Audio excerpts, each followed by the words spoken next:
Now, the Spiritualist Church began in this country in 1853. It still has 362 churches and 3,200 members whose religious beliefs are based on the existence of the other side and the ability of some people, known as mediums, to communicate with the dead. But the fascination with the medium has spiralled and is said to be a multi-million-pound industry. Psychic TV broadcasts 24 hours a day, 7 days a week, and practitioners such as Colin Fry reach an audience of more than 16 million regular viewers. So why has there been such a boom in interest? Well, Deborah Hyde is editor of The Skeptic. Helen Parry-Jones describes herself as a clairvoyant, medium and spiritual healer and has published a book, Hands of an Angel. Helen, what sort of people come to see you? I think people from all sorts, and thank you for inviting me, by the way, this morning. All sorts of people come to see me, from the very tops of their profession right down to normal, ordinary people who are just general housewives or postmen or whatever it is that they do in life. And what are they looking for? I think everybody's looking for direction. I think the direction that they're looking for is the positive angle. People throughout the ages, for thousands of years, have actually been brought up with spiritual aspects of their life. Many cultures, recognise this and they absorb it into their lives. And certainly from the healing point of view, I know many cultures actually work alongside conventional medicine and actually work it within that boundary. But to what extent are they convinced that you can bring them messages from relatives who've died? Right. Well, we're talking about two different things here. First, there's the healing aspect, and there's also the spiritual aspect.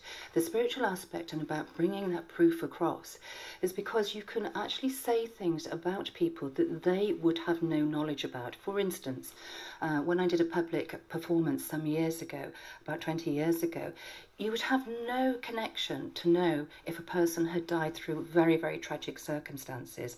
And if you pick somebody out of an audience that has never had a message before, and suddenly you're saying to them, your brother threw a rope over the tree, put it around his neck and hung himself, that's extremely specific. Another example is when I mentioned to someone that their beloved had actually drank petrol, poured it over himself and set fire to himself. These are specifics, and the same applies with the healing.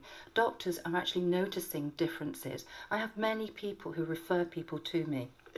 Deborah, what need do you think this enormous boost in numbers is fulfilling? I think there are two ways of looking at it. There is the why question, which is the need that it's fulfilling. There's also the how question, which is that as a species we are naturally predisposed, I think, to believe in the supernatural. We're tuned for survival rather than truth. It's been an evolutionary help in the past. But we also search for meaning, I think, too. I think that the basis is that everybody wants to believe that there's an afterlife. Yes. And all religions are based upon that fact. Now, I don't go through any religious boundaries or any something connected to that, but what I do believe is that we all aspire to a higher energy, and it's from that higher energy that we all originate from. I don't think that all religions say that there's Not an afterlife. Not all, but majority. No. Perhaps the majority of modern religions. Yes.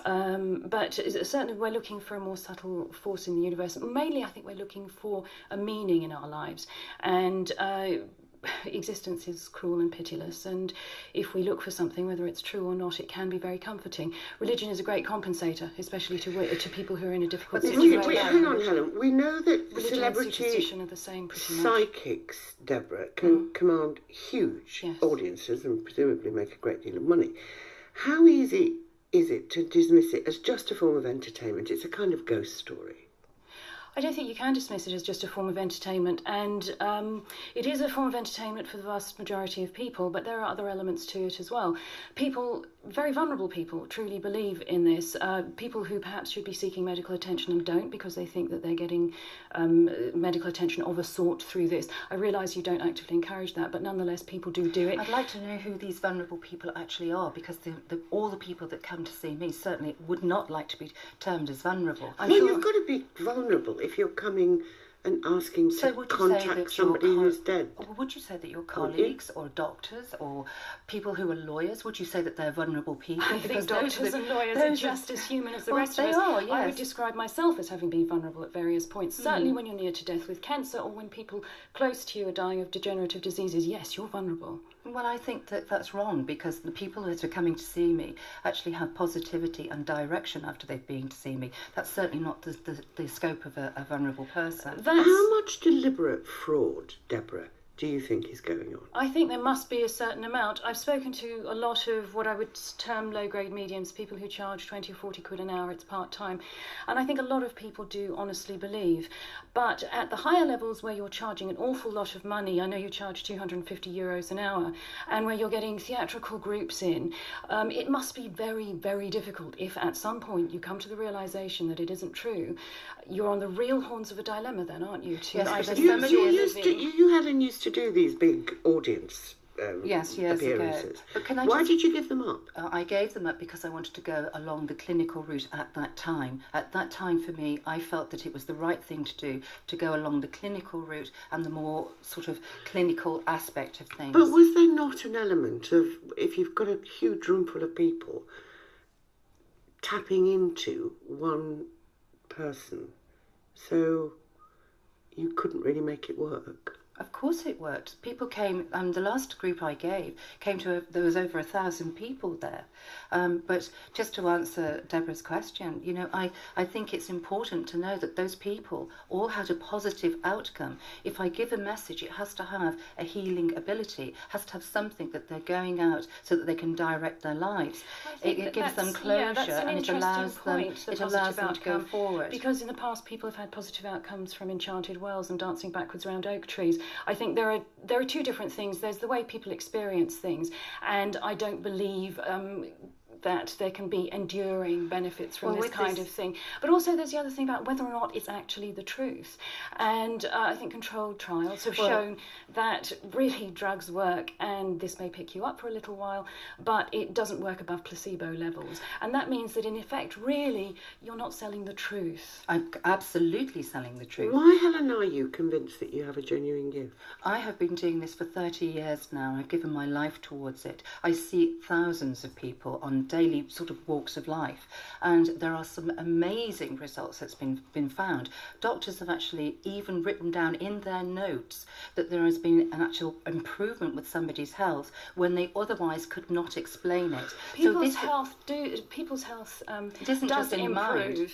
And this is something I think it's a phenomenon called confirmation bias, where we tend to notice the things that correspond with our scheme of the way it works. So already. with your scepticism, Helen, can you just let Deborah finish? So you confirm the ideas that you already have. And when you take raw clinical data, when you do statistics, when you notice the number of people who don't benefit as well as those that do, or just a temporary benefit, you still come out with rather poor results, even though people, and I'm sure you do too, believe with all their hearts that something is happening. Yes, well, nobody's actually proven, and nobody's actually tested my abilities, but I'm quite happy to do that. Yes, well, but I mean, at €250 a pop, you're making but quite a lot if of you money, are well after a couple of sessions and you've been to every single doctor in the country and they're not able to put you back together, years ago people used to come to me as a last resort. Now they're coming as more of a life choice, because they're making the decision that they want to incorporate this as part of their lives. And if that benefit can be seen after a couple of sessions, most of these people have spent thousands in the medical profession. Helen Parry-Jones, Deborah Hyde, there we must end. Thank you very, very much.